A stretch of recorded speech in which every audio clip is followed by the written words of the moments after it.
आगामी काळामध्ये सुद्धा अशा भेटीगाठी ज्या आहेत त्या पुढे होत राहतील अशी प्रतिक्रिया अविनाश जाधव यांच्याकडून देण्यात आलेली आहे। ठाकरे बंधूंमधलं वितुष्ट हे जवळपास 18-20 वर्षानंतर हे संपलं आणि त्यानंतर दोन कुटुंब एकत्र आल्याचा आनंद जितका शिवसैनिकांना जितका मनसैनिकांना झाला तर तितका सामान्य नागरिकांना सुद्धा झाला। कारण महाराष्ट्रामध्ये आपल्या सोबत शिवसेनेच्या नेत्या किशोरी पेडणेकर आहेत। किशोरीताई, स्वागत आहे तुमचं TV9 मराठीमध्ये। राज ठाकरे पुन्हा एकदा उद्धव ठाकरे यांच्या भेटीसाठी सहकुटुंब मातोश्रीवर पोहोचलेले आहेत, तुमची पहिली प्रतिक्रिया? अत्यानंद आहे। हां, कारण दोन भावांमधलं मनोमिलन महाराष्ट्राला आणि मुंबईला आवडतं आहे।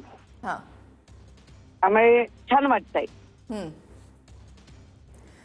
किशोरीताई, आगामी निवडणुकांच्या अनुषंगाने प्रत्येक पक्षाकडून काही ना काही आता समीकरण जुळवण्याचा, आढावा घेण्याचा, बैठकांचा सिलसिला सुरू झालेला आहे।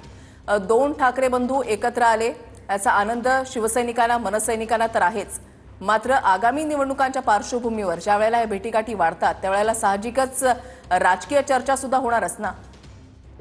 होऊ दे ना, राजकीय चर्चा काय होणार? हां, संपूर्ण देशामध्ये किंवा अगदी महाराष्ट्रात हां, सकाळ होते ती उद्धवजींमुळे होते आणि रात्र होते ती पण उद्धवजींमुळे होते। चर्चा तर होणारच आणि होऊ दे, काही प्रॉब्लेम नाही।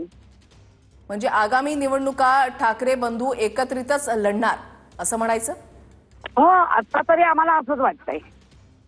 ठीक, धन्यवाद पेडणेकरजी, तुम्ही आमच्याशी या संदर्भात सविस्तर संवाद साधण्यासाठी। शिवसेना ठाकरे गटाच्या नेत्या किशोरीताई पेडणेकर आपल्या सोबत होत्या। महाराष्ट्राच्या राजकारणामध्ये